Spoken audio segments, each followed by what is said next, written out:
안녕하세요. 오늘 주제 강의를 맡은 마라나타 교회 박근식 목사입니다.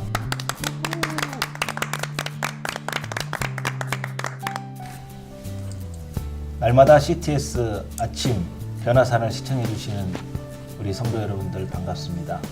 오늘은 여러분들과 함께 온유한 사람이 되기를 소원하는 간절한 마음으로 말씀을 나누기를 원합니다.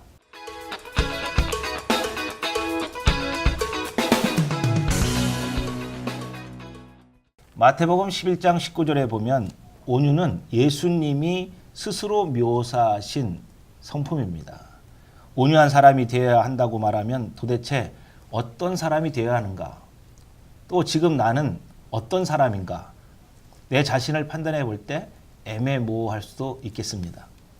온유의 가장 큰 의미는 저는 이렇게 생각합니다. 자신이 갖고 있는 힘을 사용하지 않는 것.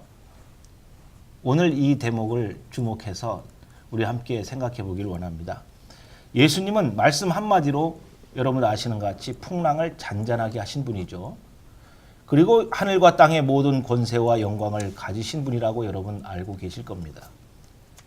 이 예수님은 낮고 천한 우리에게 아무런 꺼리낌 없이 부담감을 갖지 아니하시고 찾아오십니다. 또 죄인들의 친구가 되어주시기도 하시죠. 그리고 마침내 스스로 자신을 생축의 몸으로 십자가에 달리셨습니다. 사람들의 구원을 위해서 참된 온유의 모습을 보이셨습니다. 온유한 사람들의 열매는 온유한 사람들 옆에 항상 안식처가 있다는 겁니다. 그들 옆에는 고생하는 사람, 무거운 짐진 사람, 힘들고 어려운 사람들이 항상 옆에 있다는 것입니다. 예수님이 기대하는 온유한 삶을 살아가는 사람들이 바로 예수쟁이들입니다. 온유한 예수쟁이는 첫 번째, 내가 가진 권리와 기대를 하나님께 내어 드리는 사람들입니다. 온유한 예수쟁이는 미워하고 반대하는 사람들과 맞서지 않는 사람들입니다. 온유한 예수쟁이는 부드러운 말과 선한 행실을 지니는 사람입니다. 온유한 예수쟁이는 내가 가진 힘과 고난을 선하게 사용하는 사람들이라고 저는 생각을 합니다. 자, 온유한 삶을 살게 되면 어떤 유익한 일들이 생겨날까요? 첫 번째는 온유는 화평을 이루게 합니다. 성령이 주시는 온유는 충동적이거나 성급한 성격을 제어합니다. 야고보서 1장 19절에 보면 사람마다 듣기는 속히 하고 말하기는 더디하며 성내기도 더디하라라고 가르쳐주고 있습니다. 창세기 26장에 보면은 이삭이 우물을 파는 장면이 나옵니다. 블레셋 사람들이 이삭의 소출이 100배가 되어 부자가 되었을 때 시기하는 마음 가지고 찾아와서 우물을 빼앗아 버립니다. 이삭은 그들에게 우물을 양보하죠. 그리고 그랄 골짜기를 떠나서 다른 곳에서 우물을 팠습니다. 이삭은 그들에게 물리칠 수 있는 힘도 있었지만 온유와 인내의 덕을 보여주면서 충돌을 피합니다. 이삭은 권리를 침해당해도 즉각적인 반응을 자제합니다. 오히려 타인이 편안하게 느낄 수 있도록 적극적으로 배려합니다. 독선보다는 남의 의견이나 생각을 경청합니다. 온유한 사람은 결국 화평을 이루며 살아가게 됩니다. 자, 두 번째는 사람의 마음을 얻게 됩니다. 온유한 사람은 사람들에게 용기를 주면서 사람을 얻습니다. 온유한 사람은 선한 관계를 유지하고 좋은 이웃으로 살아갈 수 있습니다. 이웃 사촌을 많이 얻게 되는 것이죠. 이로 인하여 우리가 전도의 지경을 넓힐 수 있고 하나님의 나라와 의를 이루어가며 살 수 있습니다. 세 번째는 주님이 예비하신 기업을 받게 된다는 사실입니다. 마태복음 5장 5절에 온유한 자는 땅을 기업으로 받는다고 분명히 말씀해주고 있습니다. 아브라함은 조카 롯과의 사이에서 온유함으로 늘 양보하는 삶을 살았지만은 결국 하나님은 그에게 큰 땅을 차지하게 하셨습니다. 온유한 사람은 치열한 경쟁 사회에서 육신의 생각으로 앞서지 않습니다. 항상 주님의 인도하심을 구하게 됩니다. 결국 온유한 자는 모든 것을 다스리시는 주님의 특별한 사랑과 보호를 받으며 가장 제일 좋은 것을 차지하게 될 것입니다. 온유한 사람은 하나님이 주신 것을 누릴 수 있는 특권을 누리게 됩니다. 이제 추운 계절입니다. 여러분, 이제 많은 고통당하고 힘들어하고 또 괴로워하는 사람들, 슬퍼하는 사람들 찾아가시는 온유함이 있기를 바랍니다. 연말연시에 구제와 나눔으로 사랑의 실천이 있는 온유함이 우리에게서 있어지기를 바랍니다. 감사합니다.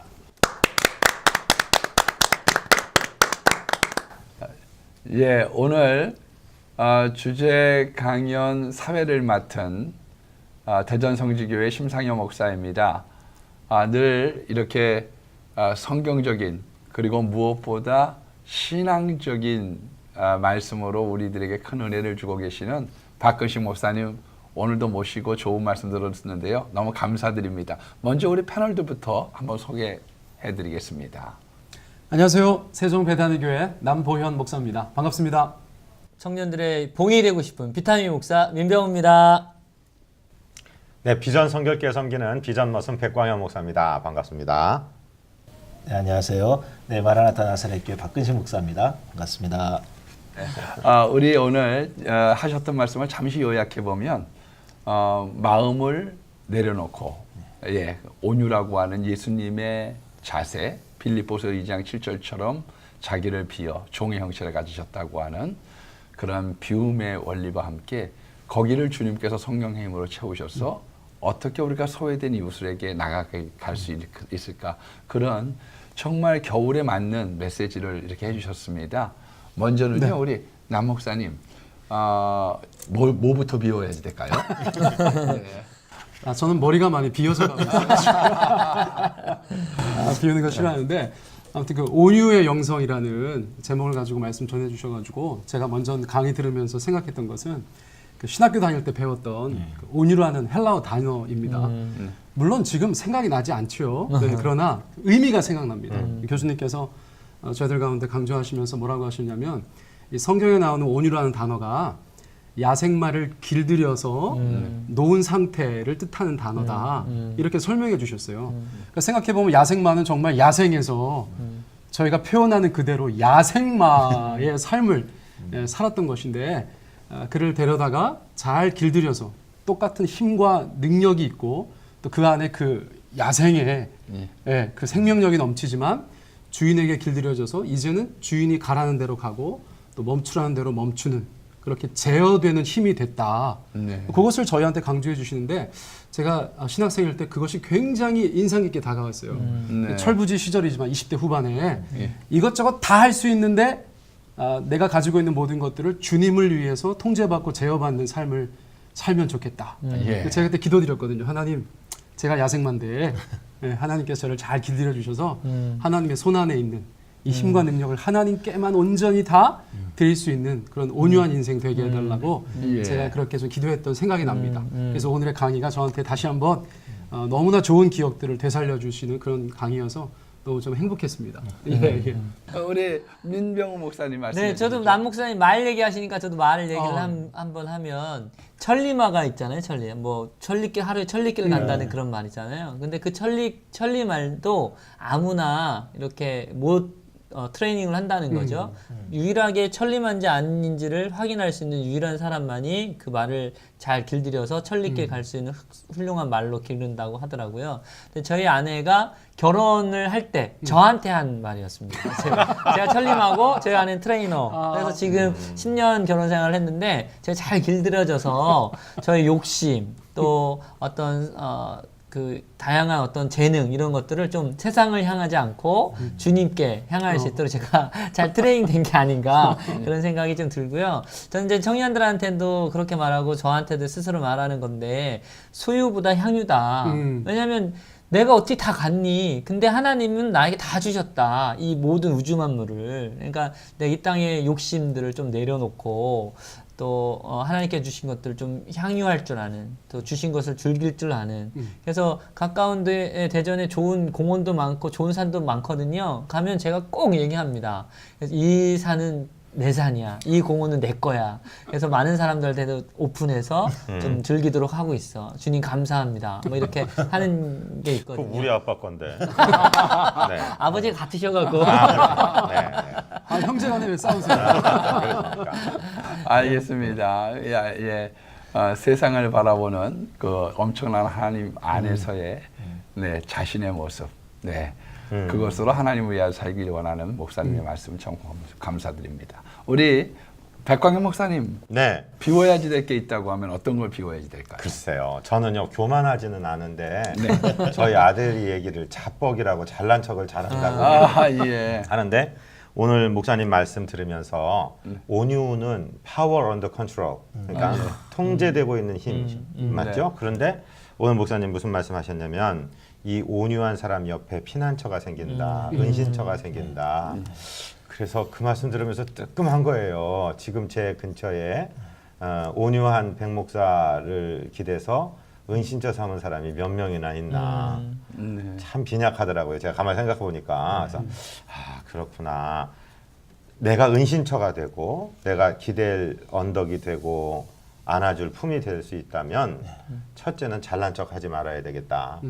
그렇죠? 그러니까 아까 내가 쓸 수 있는 권한을 다 쓰지 않는 게 온유라고 한다면 뭘 그렇게 잘난 거 얘기하면 남들은 그래 넌 잘나서 좋겠다 하지만 옆에 갈 수는 없잖아요. 그래서 내가 좀 썰렁한 사람, 좀 바보 같은 사람이 돼야지.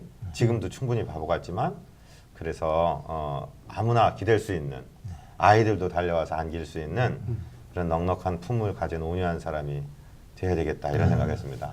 예. 네.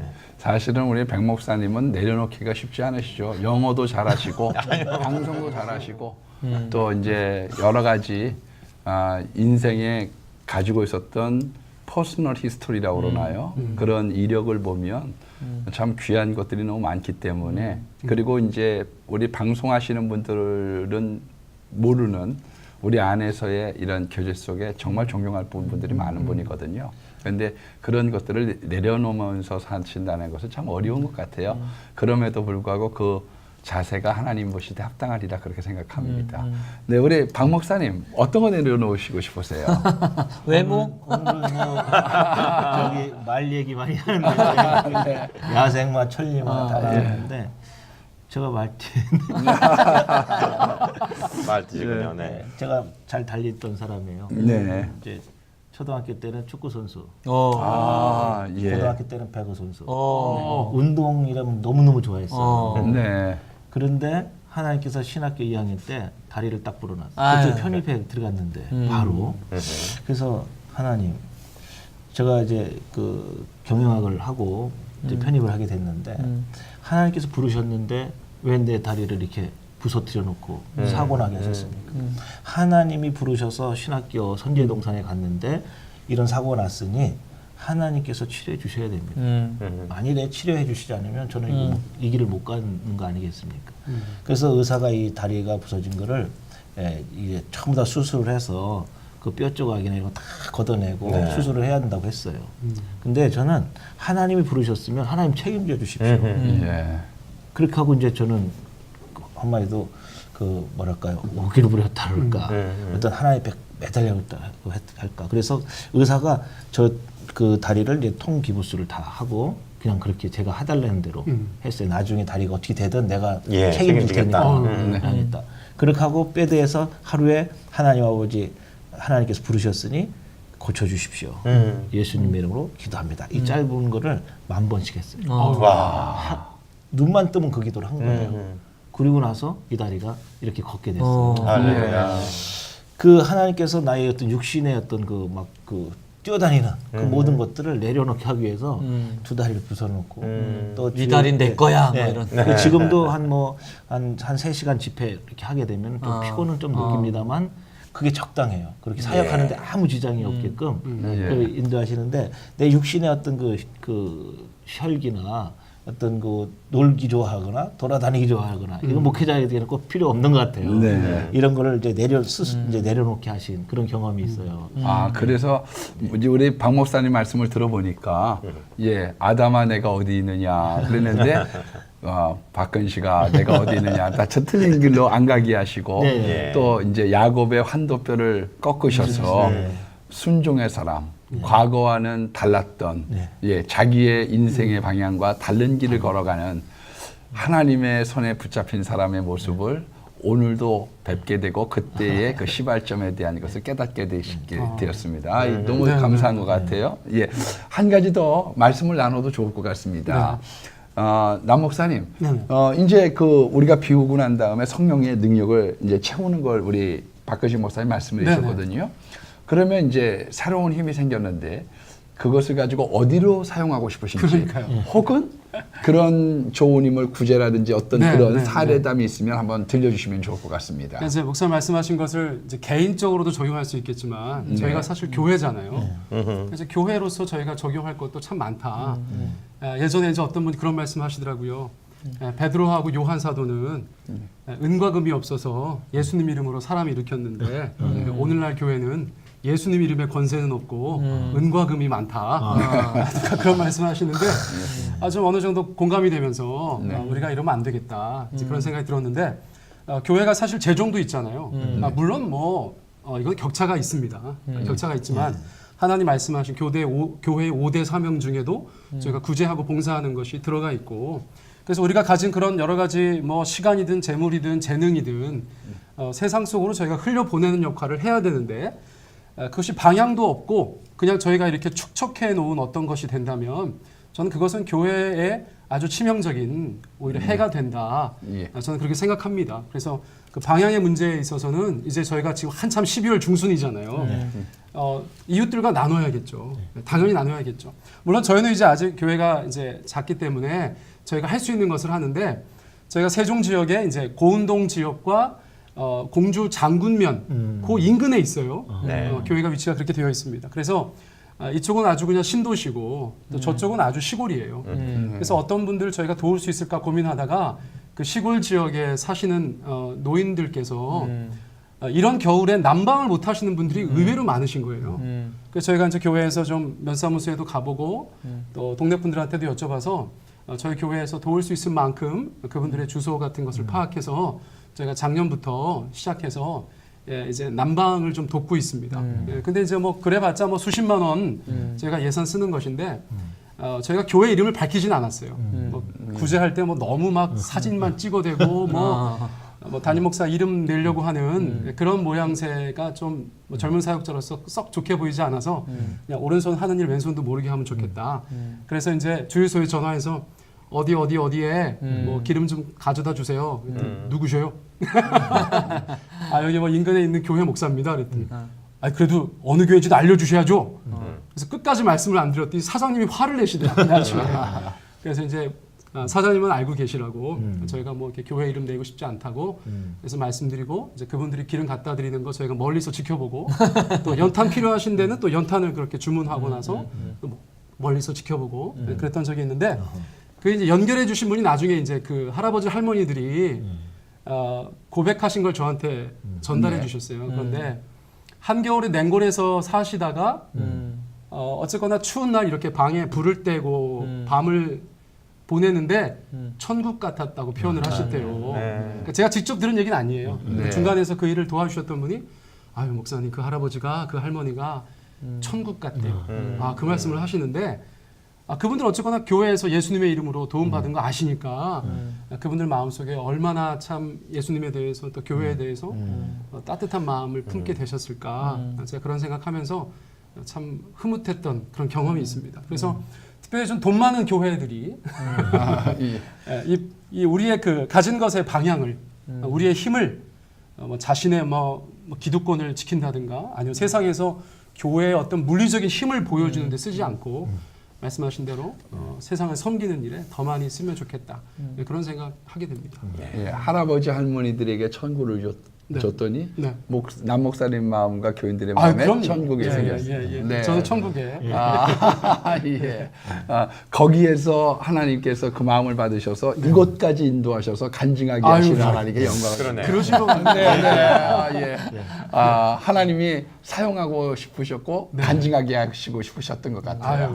오늘 이런 주제 자체가 하나님의 너무 때가 감사한 다 것 같습니다. 그렇죠. 네, 고맙습니다. 감사합니다. 네, 우리 민 목사님 네, 말씀해 저는 주시죠. 청년들을 많이 만나잖아요. 그러다 보니까 사실은 저도 성격이 온유하지 못했던 성격이었던 것 같아요. 그래서 욱하는 거 잘하고 그게 이제 그대로 저희 집안의 내력이라고 어머니는 늘 말씀하셔서 저는 그렇게 안 하려고 했는데도 저희 아내한테도 그러고 저희 자녀한테도 조금 뭐 욱해갖고 먼저 말을 뱉고 나중에 미안해갖고 뭐 안절부절 못하고 이런 경우가 많더라고요. 근데 그게 어김없이 제가 눈에 넣어도 안 아픈 우리 사랑하는 청년들한테도 동일하게 예를 들어 뭐 수련회를 어떻게 가자 했는데 제 뜻대로 안 되면 막 이렇게 화를 내고 막 그런. 근데 아까 목사님 말씀하신 것이 온유가 통제된 힘인데 전 통제가 안 되는 거죠. 혈기가 왕성해서. 그래서 청년들한테 이 자리를 빌어서 좀 미안한 마음이 많이 들고 공개 편지 한번 영상 네. 편지. 아니 뭐 그런 좀 쑥스럽고 네, 아무튼 이 방송을 혹 보면 정말 죄송하고 그래서 앞으로 저의 어떤 남은 청년 사역이 어느 정도 길이 될지 모르지만 저의 어떤 욱하는 성격이 정말 좀 이렇게 절제가 되고 통제가 돼서 저희 진심이 잘 전달되었으면 좋겠어요. 제 마음은 그렇지 않은데 저희 못난 성품 때문에 때로는 제가 상처를 주기도 하고 또 상처를 또 이렇게 너무 혼내서 또 교회를 떠난 적은 없지만 그래도 이렇게 좀 관계가 틀어진 적도 있거든요. 근데 제가 이제 사역을 쭉 해오고 저도 이제 뭐 나이가 들어서 마흔이 돼 가 보니까 그 청년들 마음을 좀 알겠더라고요. 그래서 한 번은 청년이랑 좀 커뮤니케이션 문제로 그 아이를 되게 곤란하게 했어 제가. 그런 의도는 아닌데 공식적으로 그 아이를 조금 좀 일도 못하고 뭔가 게으르고 절대 그런 표현이 아닌데 그렇게 됐어요.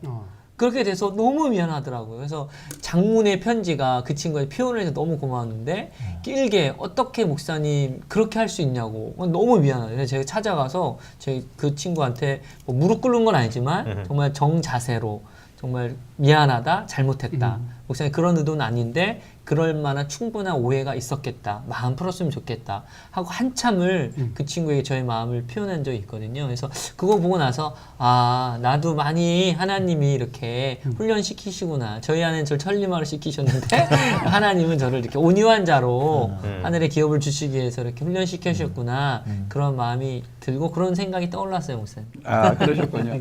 예, 교도소에 가면요. 대부분의 사람들이 그 15초를 못 참았다고. 네. 그래요. 예. 그럴 때. 그래서 사실은 원인 제공자가 있잖아요. 원인 제공자가 있는데 화를 내면 그 사람이 잘못해놓고 내가 사과해야 되고 맞아, 밥도 사줘야 맞아. 되고요. 예, 되게 참 힘들어. 그런 경우가 많은 것 같아요. 네, 네, 맞습니다. 예, 우리 백 목사님 어떠세요? 네. 저도 아까 우리 주제 발표하시면서 우리 박 목사님께서 그 은신처 얘기도 하셨지만은 화평, 그러니까 온유라는 거는 한 사람의 성품인데 이게 바깥에 나가서 이 온유가 춤추게 될 때는 모든 사람이 평화를 누리고 화평을 누린다고 생각했어요. 그래서 공동체에 갈등이 있거나 문제가 생긴다면 누구 때문이야 이렇게 우리가 원인 찾으려고 하는데 가만히 보면 아 내가 정말 온유한 사람이 되지 못했구나. 설사 내 잘못이 아니더라도 그 공동체에 내가 있었는데 내가 좀 더 낮아지고 내가 좀 더 온유했으면 그거를 끌어가서 결국 엄청난 칭찬 하나님의 아들이라 일컬음을 받을 것이라는 그 피스메이커가 될 수 있는 길이 아 온유에 있었구나 오늘 깨닫고요. 앞으로 더 노력하겠습니다. 제가 있는 공동체 제가 속한 곳을 아주 화평의 장소로 만드는데 그런 다짐해봤습니다. 사실 뭐 우리 백 목사님 계시기 때문에 여기가 소금처럼 보이지는 않지만 구수해지는 것 같아요. 예, 우리 박혜시 목사님 한번 말씀해 주시죠. 정말 온유한 사람이 다 된다면 얼마나 좋겠어요, 이 세상에. 제가 오늘 주제를 준비하면서 꼭 바람이 있다면 힘이 있는 자들, 정말 갑이라고 하는 분들 온유해졌으면 좋겠다는 생각이 들어요. 물질의 갑, 권력의 갑, 어떤 지위의 갑, 또 어떤 지도자의 갑 이런 갑들이 있는데 갑들이 정말 그 힘을 분산해서 함께 호흡하면서 그 더불어서 함께 사는 세상을 만들어가는데 사용되면 정말 아름다운 공동체, 화평의 공동체, 정말 뜻이 있고 또 아름다움이 있고 또 새로운 것이 창조되는 그런 공동체가 되지 않을까 싶은 생각에서 이런 그 온유한 사람이 됐으면 좋겠다는 생각을 많이 가져봅니다. 네, 오늘 이 온유에 대한 강의 어떠셨는지요? 저는 이런 생각을 갖습니다. 이 세상에 힘이 있었던 것들은 불행했습니다. 자유당 시대 때 경찰에게 힘이 있으니까 경찰에게 불행이 왔습니다. 박정희 대통령 시대 때 군인에게 힘이 있었더니 군인에게 불행이 왔습니다. 이 세상의 힘은 좋은 것 같지만 불행을 갖고 오고 많은 나쁜 부산문들을 내어줍니다.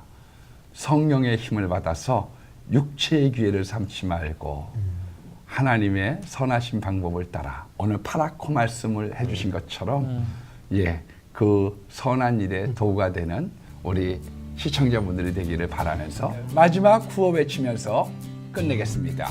우리가 견해야. 화목하게 산다. 연화산 야!